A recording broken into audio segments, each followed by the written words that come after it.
Mahalo for tuning in to Island Focus and joining me in meeting Coralie Matayoshi, who is the CEO of the American Red Cross.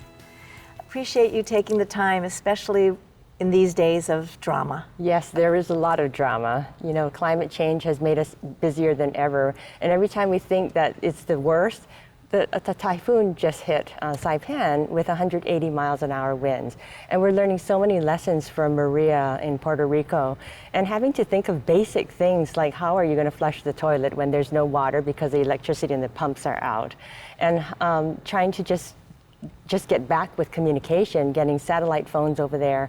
And it's a really big lesson for Hawaii as well. I mean, we're even worried about king tides. Well, later on, the level of sea level rise is going to make it even worse. And so we're always busy.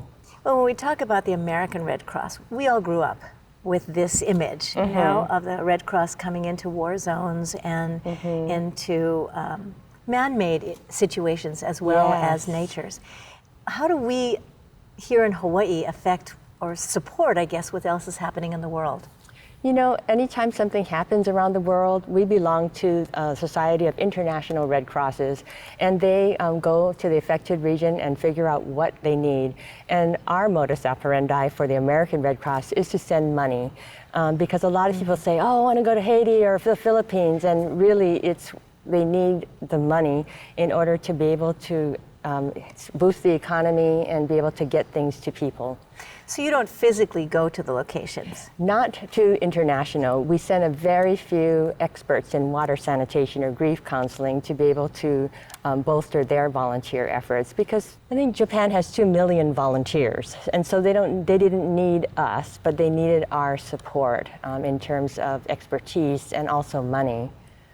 So when we think about the Red Cross, you just mentioned grief counseling. There are so many more services that we're unaware of. Yes, I mean, a hug is priceless. Just really, I went to Katrina. You do hugs too? Yes, we do. I mean, and it's trained mental health workers and nurses, and they are all volunteers. You know, 97% of our workforce is volunteer day in and day out. And that's something that's priceless. You can replace possessions and things, but if your spouse just died in a fire, and we have had a lot of fatalities lately, or even your pet, you need help. And the Red Cross is there at 2 o'clock in the morning or whatever, and we'll stay with you for a month or longer to make sure that you're okay. And who's going to do that? You know, we're the only nonprofit that does that. Did your background prepare you for this? Not really.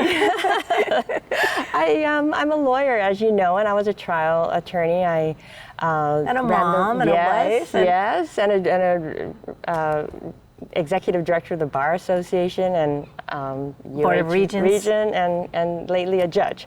And so I think all of those life experiences, though, has helped me feel like I'm more equipped to empathize with people and to be able to help people. And we've been able to reach out to the business community with a corporate partner program.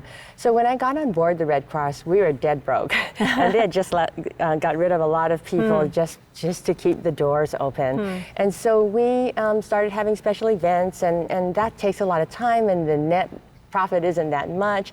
And so about 10 years ago, we started a corporate partner program where we ask companies to give money to us, and we don't have to have any special events, and all of the money goes to mission. And so that has really resonated with people, that all of the dollars will go straight to mission, and we don't have to, you know, throw a big gala. A gala or do any fundraising.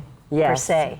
Right. Special events are just difficult, and there's so many in Hawaii. So we're just really lucky that we can use the compassion of companies and individuals, because that's where we get our funding from. We are not a government agency, and so we rely on the generosity of Hawaii's people to provide these critical services to the community.